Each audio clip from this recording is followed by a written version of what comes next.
Just ran out of my supply of donkey milk soap, and there's no better place to buy it than this. I would be shocked if you had this in your pantry. Any idea what it is? You would only find the mothers of pregnant women coming to actually buy this. You know what this is? But let me tell you one use that you may never have known is actually not what you're thinking it is. We are going to be mixing it up a little bit today on Ditch the Silver. Still going to be rolling up our sleeves, still going to be digging in, but this time not into food, it's going to be into bags of spices because I am at the Spice Souk in Old Dubai in Vera. But before I tell you more, make sure you hit that subscribe button. This is one of the most touristy hotspots of the city. But you know what? I've heard that a lot of people come here and then they run the heck away because you get called Tom Cruise, Shakira, all kinds of names. People are constantly trying to pull you into their shops. And you know what happens? People leave behind one of the greatest culinary and medical lessons that you can get on this planet. The pharmacy back in the day used to be these spices. This is where people used to come. But hey, before I tell you about 10 things that you have to see at the Spice Souk, just remember this. None of this is real medical advice. Don't take any of this. If you really have an ailment, always check with your doctor first. So the thing is, if you're going to invest in high quality saffron, high quality spices and teas, you got to trust the person you are buying it from. I have two go-to people in the souk, and this is one of them. He's Amir at Sunrise Trading. There are actually two Sunrise Tradings. So I'm going to share all of the details of his shop in the notes. And I'm also going to share the name of another guy, Mr. Riza, in the souk. These are the people who essentially sell me quality spices. You can take my name when you go so they know exactly who they're selling to.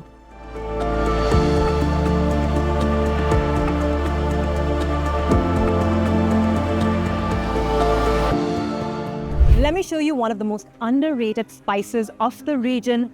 This little guy, have you ever come across it?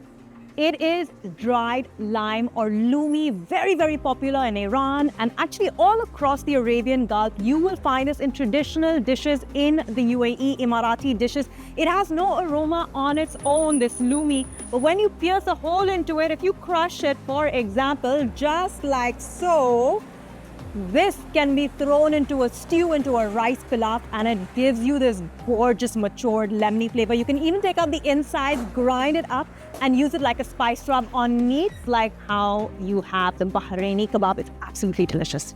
I would be shocked if you had this in your pantry. Any idea what it is? This guy is called dar peach by the souk vendors, or some people call it maror falli in Hindi. It essentially means the peanut of tummy cramps. And this guy, in English we would call it the East India screw tree, is really good for purging your stomach of all kinds of bad stuff. So you have an upset stomach, you have diarrhea, all of those kinds of things. You would brew this, you would boil it in water and you would drink it, and supposedly that is the cure-all. This is a dormant resurrection plant. Any guesses what this is for? You would only find the mothers of pregnant women coming to actually buy this because this is used in childbirth. It's called Kef Maryam, or the hand of Maryam, or the flower of Maryam. They say the Virgin Mary held on to this while giving birth to baby Jesus, and it supposedly helped to relieve her childbirth pains. When a woman is in her final stages of labor, they actually put this in water, they let it unfurl. It sort of unfurls like a Chinese blooming tea. And they say, I haven't tried this myself, the women actually who are going through labor drink this, and supposedly it helps to push the baby out and all of the other stuff out as well. Kef Maryam.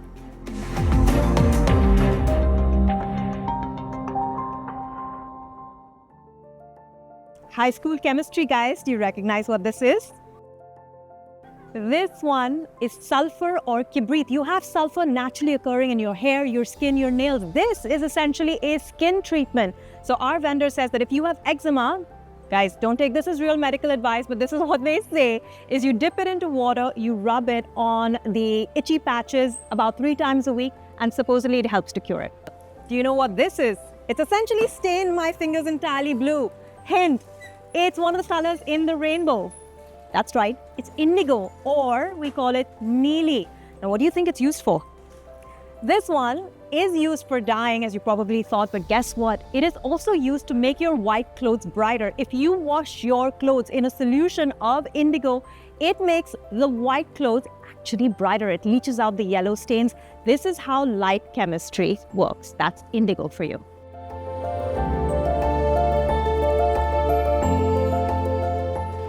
This guy, This is considered a superfood these days, but it is an age-old grandma's remedy. When we were sick as children, Mum would always boil the powder of this in hot milk and we would have it. Do you know what it is? Some of you may have guessed right. It is turmeric or kurkum or haldi, depending on where you're from. And this guy is great for many reasons that we know of today. It is an anti-inflammatory. It's great from a medicinal standpoint. But let me tell you one use that you may never have known. If you love knives as much as I do, you love cooking as much as I do, but you are as clumsy as I am, you would have sliced your fingers a couple of times with either a German or Japanese knife. I do this all the time. And guess what I do? I don't reach for the Band-Aid. I don't run for stitches to the hospital. I run for my bottle of ground up haldi or turmeric. And I will put a heaping spoonful of turmeric directly on the bleeding wound and it will instantly coagulate the blood. I've never had to get stitches. Look at that. Nearly sliced my fingers off with a 10-inch German knife and I am still alive thanks to this guy. You're probably wondering why I'm asking you about this. One of the most common spices. What do you think it is? I'm pretty sure most of you said this is cinnamon. And yes, it is from the cinnamon genus, but it is not actually cinnamon. We would consider this a different thing altogether called cassia. And cassia is only 1/3 the price of true cinnamon.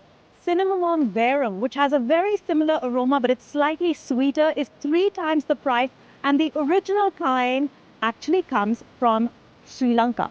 Let me show you what that looks like because it's quite different to this. So if you look close, you can see it's got multiple quills. And this guy, like I told you, is 3 times the price. I would pay about 10 dirhams for 100 grams of this in the souk right now.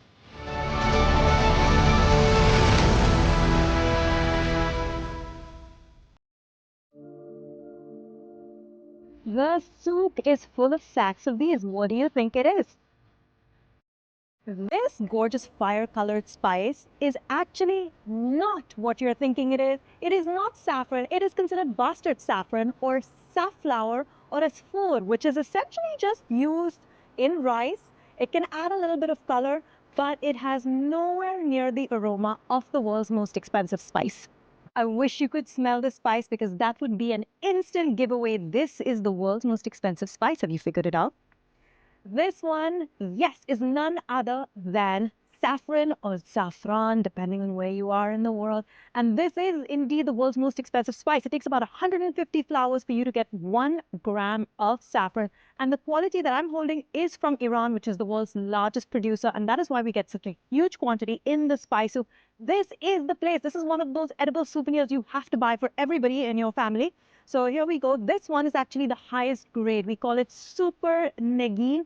It has all of the precious red stuff in there, but very little of the yellow stuff. Let me show you this. Low grade. So it has a whole bunch of yellow in there, and you know that that is a lower grade of saffron. This is the one you want. It is the gem quality, and I pay about anywhere between 7 to 10 dirhams a gram, depending on which shop I'm getting it from. This one, I'll give you a little hint. You would brew this into a tea. That's really good for blood pressure.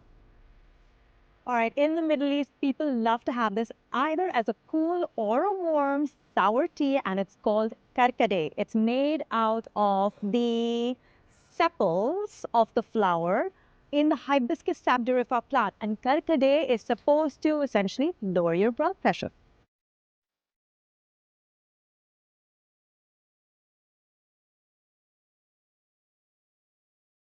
No matter where in the world you are watching this from, I hope that it inspires you to find the nearest spice market in your corner of the world, because these are the places that are full of flavors and aromas and, most importantly, stories that you have to learn. Hey, but do remember this. Please don't take anything as medical advice. I don't want you taking something and getting into a whole situation. Always check with your doctor first.